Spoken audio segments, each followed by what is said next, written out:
Et après des premières vérifications, il est apparu de manière quasi certaine que nous n'avions pas affaire à une disparition volontaire. Après une dispute avec son compagnon, c'est ce que l'intéressé a indiqué, Laura Faye serait partie volontairement avec un vélo voir une amie qu'elle connaissait dans la région. Elle n'est jamais arrivée chez cette amie. Son téléphone portable a cessé d'émettre ce 6 août 2018. Son compte bancaire n'a fait l'objet d'aucun prélèvement depuis cette date.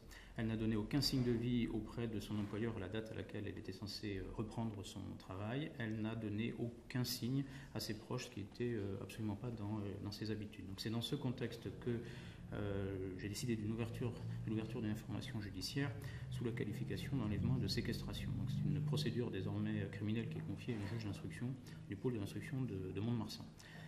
La section de recherche de Pau, de la gendarmerie, est appuyée par la section de recherche de Grenoble et procède à de très nombreuses investigations.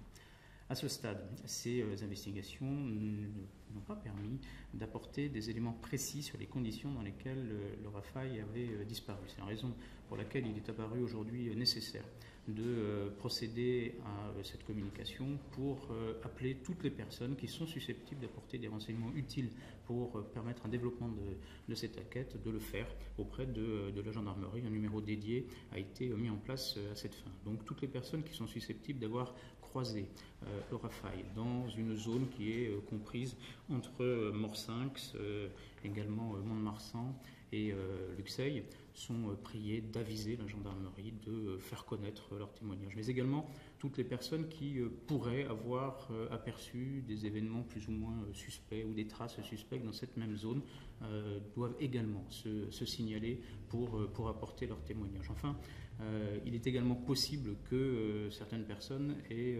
aperçu des objets ou des biens qui étaient en possession de mademoiselle Faye. Là encore, il nous apparaît absolument impératif qu'ils puissent se signaler auprès de la gendarmerie. Alors, c'est la raison pour laquelle nous avons diffusé le signalement de mademoiselle Faye et les objets qui étaient en sa possession. Donc, il s'agit, s'agissant de ses effets vestimentaires, elle avait un t-shirt clair avec un logo Levi's, très gros logo rouge sur le devant. Elle avait un short en jean et une casquette noire.